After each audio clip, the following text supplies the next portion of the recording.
How about a Homestead update?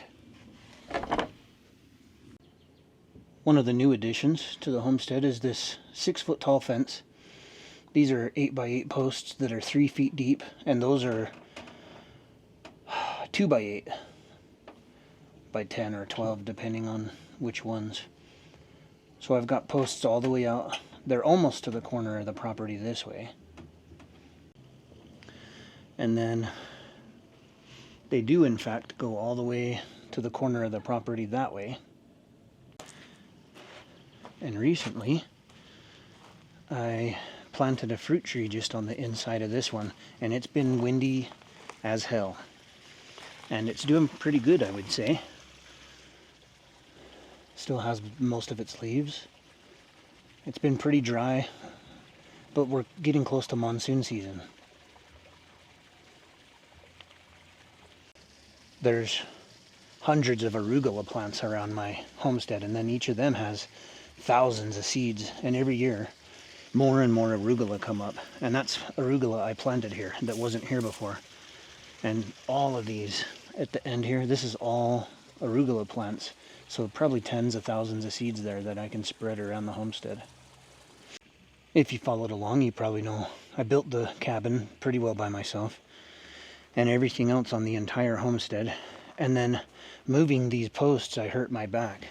And I finally decided that I'd start to hire some help. And after this stretch of fence that's already got the panels up, the rest of the posts have pretty well been put in by help.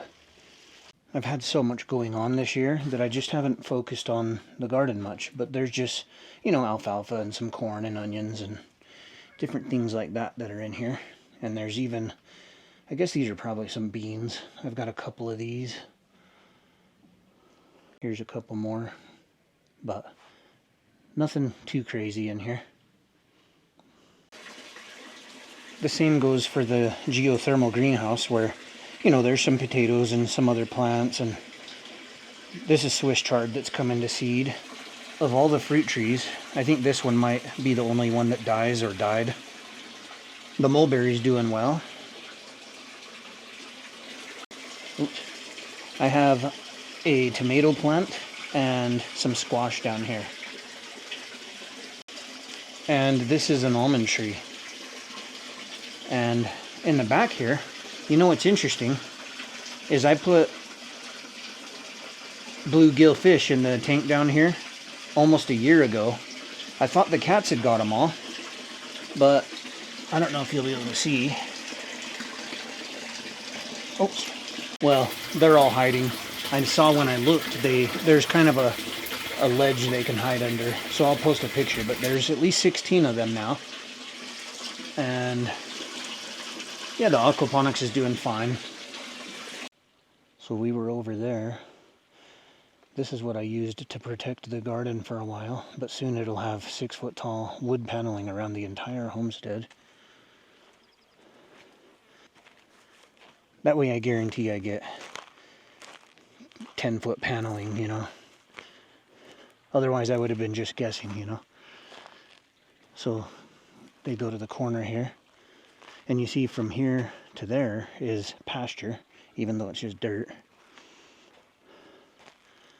And these, just to give you an idea, see these go all the way down, almost the entire stretch of the front of the property. And then there's a gap, and then there's the gate. The gate has most of its posts in place. So from here you can see the posts run all the way. They cover the entire front of the round pen here. And then there's also, you know, I put up that sheeting or that metal roofing on the front there to give them more wind protection. I might wrap this side eventually too. The horses are doing well. Little ginger Shinap is coming along. So these keep on running down this way. And then finally, there's a gap up here that there needs to be about 6 more put in. So you can see the last one. I need about 6 more. And I need about 5 more in that back corner. So let's say 11 more posts. And then 2 entire sides of the homestead have posts up. So I can put a solid fence around the entire perimeter eventually. And then these, the 4 that are by the gate, are up. And you can see the paneling on the gate here. See, so this is kind of how the gate will look. There will be paneling around the entire homestead, of course. Here's an idea of how much the wind blows out here. You can see that the dirt has filled up inches up the sides of these. And I just staged these, not too long ago. And there's several inches up the sides of them. That one's almost buried. And I had even marked all of the post holes, but it got so windy, I'll have to mark them again. But so they'll run all the way to that corner post back there, and then all the way across to connect to that other corner. See that? Look at that thing, it's buried. And they haven't been sitting here that long. So you might be able to imagine that having that 6-foot tall, pretty well solid fence around the whole perimeter, it'll highly protect the homestead from the wind damage. And that wind deteriorates the ground and blows away nutrients and dries it up, and it'll be a lot better with all that fencing. And then, believe it or not, there's 40 trees. I've got 40 of these trees. They're about 20 feet tall a piece. There's 40 of these. So with those and the fence, and then all of the different structures, you can hear that fly trying to get me. So I had that hay stacked out to here. So I've maybe used a third of it. It seems to be holding up pretty good for being the smaller bales. And, well, let's see, the other thing that I've been putting a lot of work into is the van and the truck. And I redid the intake and exhaust gasket on the truck, and it's sealed nicely. And it started running pretty good.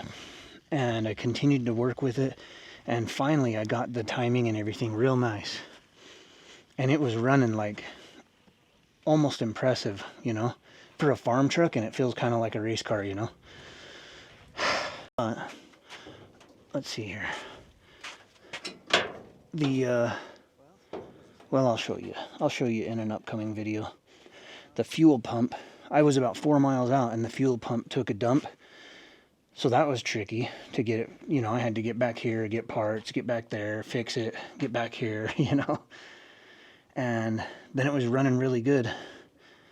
And I think it was right around then that I really zeroed in the timing. It was running so good. I think better than ever. And then I decided to take the trailer and head to town to get water. And in about the same spot, 4 miles out, my distributor failed.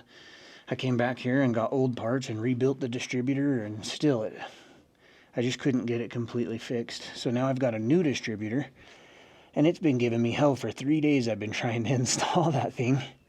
And I finally came to the conclusion that there's just got to be a faulty plug or a wire or something somewhere. Because it just doesn't make sense that I can't get that distributor to work. So I think that's kind of where I'm at with that. Did you know a couple years ago, well, probably, I guess it might have been 4 years ago now, I wrote this book and I put it on Amazon, and it was horrible. I can't edit. I'm not an author. But the information was valuable, and I became a #1 bestseller in multiple categories on Amazon for that book. And then I think a year later I wrote another book, and it also became a #1 bestseller in multiple categories. And I was surprised, and then after that I wrote a free guide. It was going to be a book, but I just made it absolutely free, a super inclusive book. It's on my website. It's free, and I think you'll be blown away if you look at it. It's not the clickbaity BS a lot of people give you for a free guide. It's a serious, basically a book. And then more recently, I finally sat down. I've been out here 6 years now, and I wrote the very best book that I could about the process, about everything. Because looking back, I was like, hey, these are all systems. I think in systems: shelter, water, food, power, income. And so I wrote this book that just tells you, from my perspective, how to start a homestead the best way possible. And that's available. I only sell it on my website. Small batch author printed copies if you want a printed guidebook version. And if you'd like to check it out, that'd be pretty cool.